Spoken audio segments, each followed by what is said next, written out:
Hi, I'm Billy from Sweetie Darling, and today I'm going to show you how to carve this stack of waffles from cake.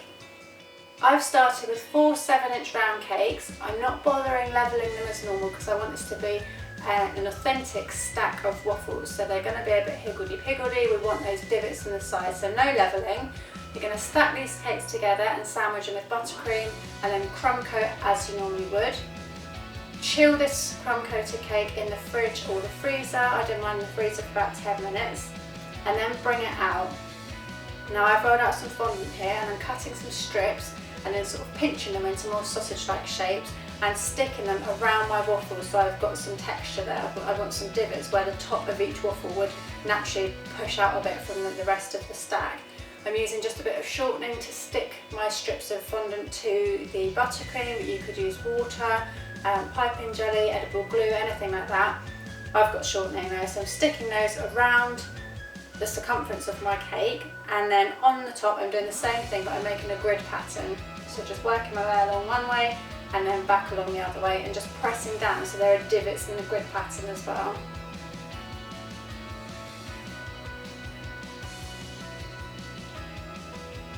Now I'm going to rub a little bit of shortening all over my cake. You could do water here as well, if it's easy for you to brush some water on, then do that. Roll out your fondant and then lay it over your cake and just work out any of the pleats. Lift the pleats out, lift the icing towards the cake so you've got lots of it and it's not going to tear off the edge. And then you want to work into the detail, so smooth your fingers around the outside, find your ridges of fondant that you've already stuck on and smooth your fingers either side of those so you don't lose that definition. You don't want to come in here with your hands too forcefully or your smoothers, something like that, and squash everything that you've worked hard to do.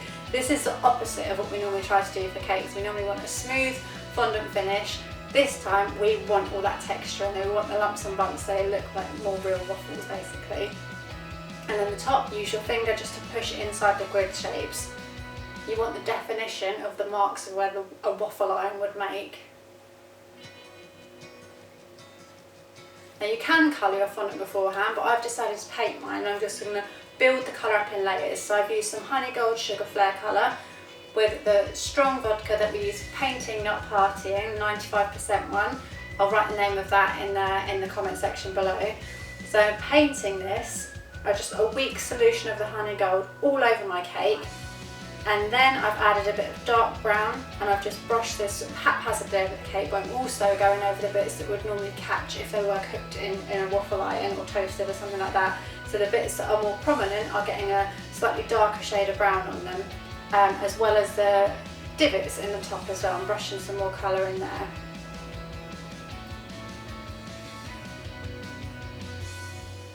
Once you're happy with the foundation of colour, you can use some dust just to build it a bit more. So I'm using a milk chocolate matte rainbow dust, and I'm going in again where a waffle would naturally catch when it's cooking, so the bits that would just be cooked a bit more. So the edges of each top of where each waffle would be, and then the grid shape on top as well, just adding a bit of brown dust on that.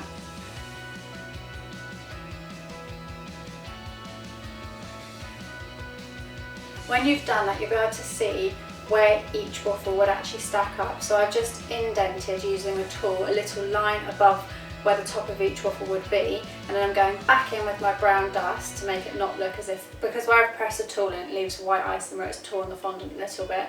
So I've gone back in with the brown dust so it looks like there's depth, and it's actually, you know, there are separate waffles on top of each other rather than being a cake that we're making look like separate waffles.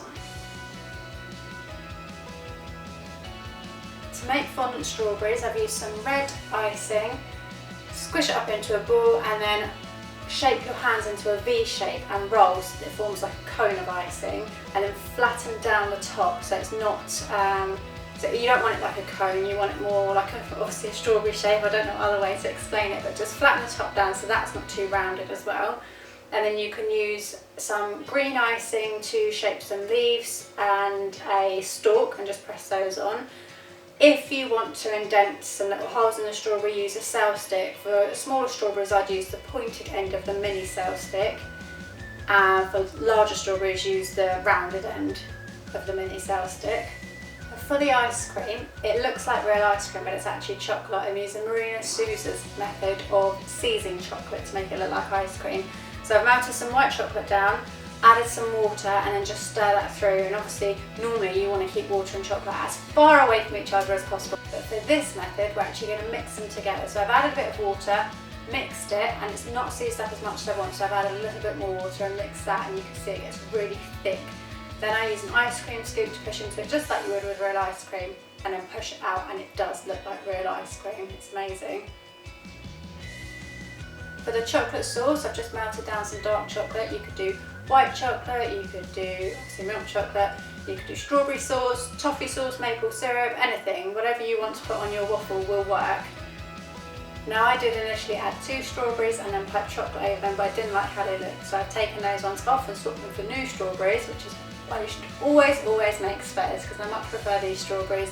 And then I've added my divots to my strawberries afterwards, so I know exactly where they need to go, and I'm not going to imprint them with my fingers by handling them after I've done the divots.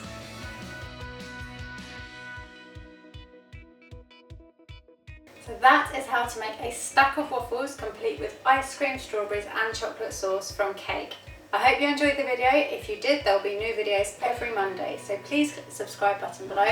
If you have any questions about this video or have any suggestions for future videos, then please put them in the comments below, because I'm happy to answer your questions and I would love to hear your suggestions.